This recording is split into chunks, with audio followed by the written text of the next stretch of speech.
Hello, this is Aditya Joshi और अभी मैं अपडेट करूंगा एमबीबीएस इन फिलीपींस की कंडीशन के ऊपर, एनएमसी के न्यू रूल्स रेगुलेशंस के ऊपर और क्या वैलिड होगा इंडिया में या नहीं। सबसे पहले मैं यूपीएसएचडी का स्टूडेंट हूँ, university of perpetual help system delta, जो कि मनीला में है फिलीपींस में। और हमें यह बोला गया था कि इंट्रामेड तुम्हारा चालू हो जाएगा। अब इन्होंने क्या कहा कॉलेज अथॉरिटीज ने कि क्योंकि बीएस एंड एमडी अलग अलग चीजें हैं और एनएमसी की गाइडलाइंस में साफ साफ बोला गया कि बीएस को एमडी में नहीं माना जाएगा। हमारी पढ़ाई जो है एमडी की, उसके लिए 3-4 उन्होंने रूल्स रेगुलेशंस लगाई थी। पहली चीज, एमबीबीएस 4.5 साल की पढ़ाई का होना चाहिए और 1 साल की इंटर्नशिप। दूसरी चीज, क्लिनिकल सब्जेक्ट्स जब तुम पढ़ो तो वो ऑफलाइन मोड में होने चाहिए। एंड तीसरी चीज, पढ़ाई इंग्लिश में होनी चाहिए। तो इंग्लिश में तो पढ़ाई हो रही थी, ऑफलाइन हम आ चुके तो क्लिनिकल सब्जेक्ट्स अगर पढ़ाते तो हम ऑफलाइन पढ़ लेते। लेकिन तीसरी चीज जो फॉलो नहीं हो रही थी वो ये थी कि 4.5 साल की पढ़ाई यहाँ पे एमडी में नहीं थी।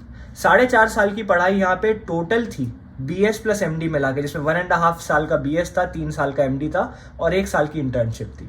तो असिस्टेंट डीन वगैरह से बातचीत हुई और उन्होंने ये बोला, अब ये वर्बल उन्होंने बोला है, उन्होंने लिखित में कुछ नहीं दिया है। और यही एक प्रॉब्लम है जो मुझे अभी भी लगती है कि जब तक आप लिखित में नहीं देते हो तब तक उन बातों पे 100% बिलीव नहीं किया जा सकता है।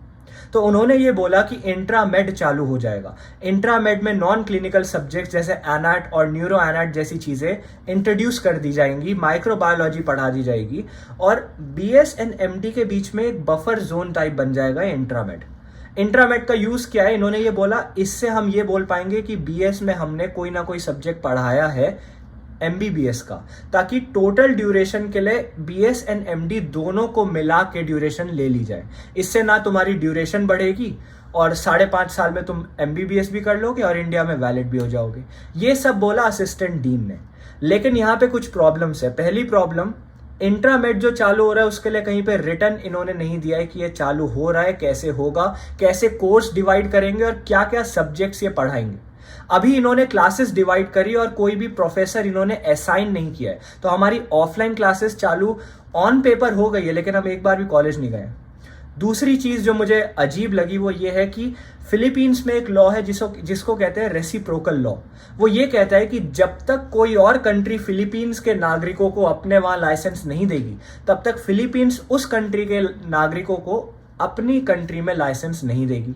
और भारत सरकार में एनएमसी ने साफ साफ बोला है कि अगर आपको इंडिया का लाइसेंस चाहिए तब आपको होस्टिंग कंट्री, मतलब जहां से आप एमबीबीएस करके आ रहे हो, वहां का लाइसेंस होना जरूरी है। तो अगर फिलीपींस लाइसेंस नहीं देता है तो भारत का लाइसेंस आप नहीं ले पाएंगे। तीसरी चीज जो मुझे थोड़ी डाउट में लगी, ये सब वो चीजें हैं जो आपको पूछनी चाहिए, आपको इनके बारे में रिसर्च करके एक सॉलिड आउटकम या सॉलिड आंसर ढूंढना चाहिए। मैं अपने पॉइंट्स रख रहा हूं, मैं अपने व्यूज और क्वेरीज रख रहा हूं, मैं ये नहीं कह रहा कि क्या गलत है क्या सही है। तो तीसरी चीज जो मैं कहना चाहूंगा वो ये है कि फिलीपींस ने बोला हम लाइसेंसिंग एग्जाम दे देंगे भारत को, लाइसेंसिंग एग्जाम भारत वाले दे पाएंगे, ऐसा असिस्टेंट डीन ने बोला। और उनके एग्जैक्ट वर्ड्स ये थे कि जब तक भारत कोऑपरेट नहीं करेगा, इंडिया कोऑपरेट नहीं करेगा, तब तक फिलीपींस अकेला क्या कर सकेगा, no country is an island और ऐसी ऐसी चीजें उन्होंने बोली। कुल मिला के बात यह है कि लाइसेंसिंग पे उन्होंने ज्यादा कमेंट नहीं किया। एमबीबीएस के लिए उन्होंने बोला ड्यूरेशन नहीं बढ़ेगी अगर इंट्रामेड आ जाता है और 1 साल की इंटर्नशिप मिला के 5.5 साल का एमबीबीएस ही होगा, ये उन्होंने बोला। लेकिन अभी तक कुछ रिटर्न नहीं आया है। फाइनली क्या अदर ऑप्शंस रह जाते हैं हमारे पास, क्योंकि ये भी एक डिस्कशन का पॉइंट है कि अगर इंडिया वापस नहीं जा पा रहे तो क्या क्या कर सकते हो।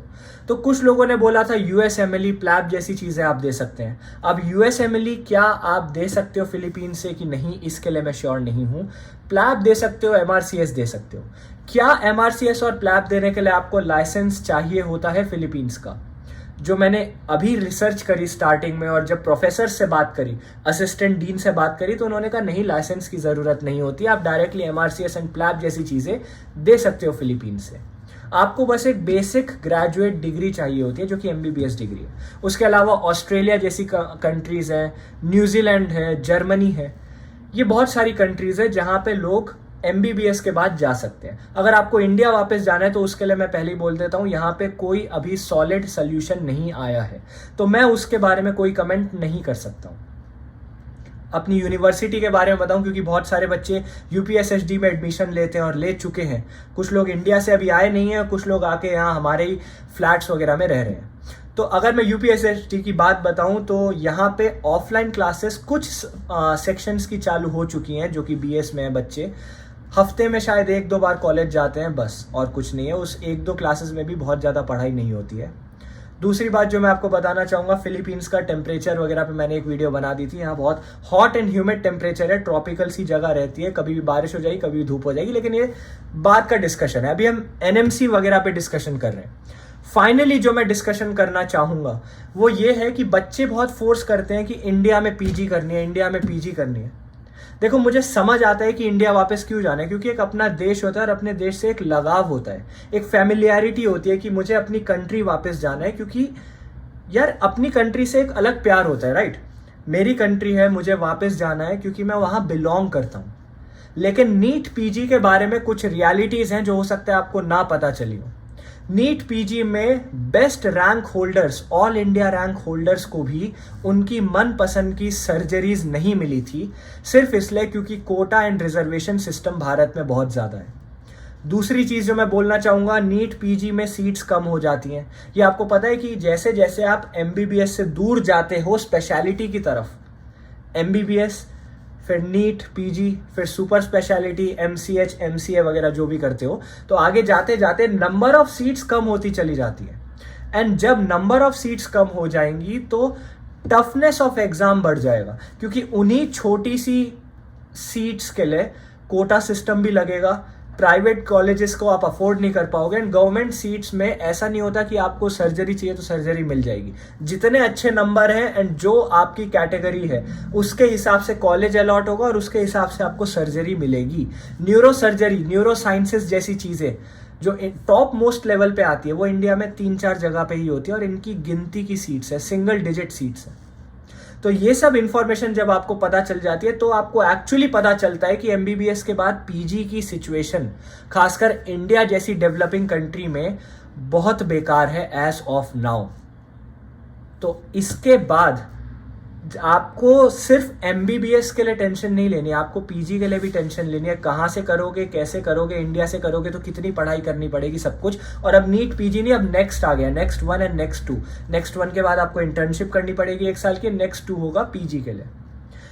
इन सारी सिचुएशंस को देखते हुए अब एक जो मुझे न्यूज़ पता चली वो ये था कि शायद राजस्थान हाई कोर्ट में स्टिल केस रीओपन हो रहा है या वहाँ पे केस चल रहा है एनएमसी के अगेंस्ट, लेकिन उसमें भी बहुत ज़्यादा होप नहीं है।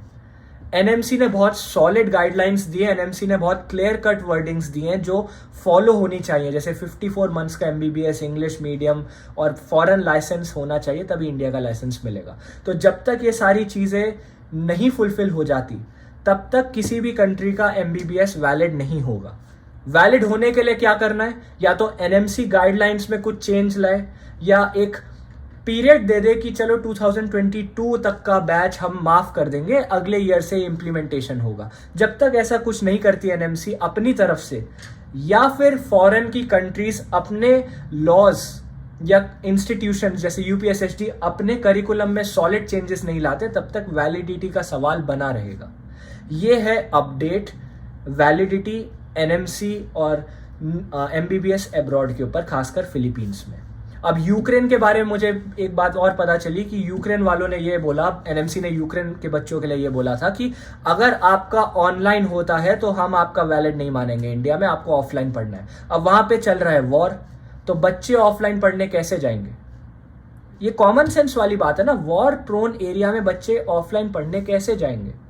तो ये सारी बातें जब आप कंसिडरेशन में लेते हो तो आपको लगता है कहीं ना कहीं एनएमसी के रूल्स बहुत ज़्यादा स्ट्रिक्ट हैं और वो नहीं चाहते कि फॉरेन से बच्चे इंडिया वापस आएं या फॉरेन जाएं बच्चे एमबीबीएस करने, जो कि एक बहुत ही अजीब बात है, क्योंकि इंडिया में 17-18 लाख बच्चे नीट देते हैं, गवर्नमेंट मेडिकल सीट सिर्फ 45 to 48,000 है। बाकी बच्चों का क्या? और अगर प्राइवेट सीट्स भी ले ले, राउंड ऑफ कर ले, 1 लाख का फिगर बना दे सीट्स का, तो भी 16 लाख बच्चों का क्या?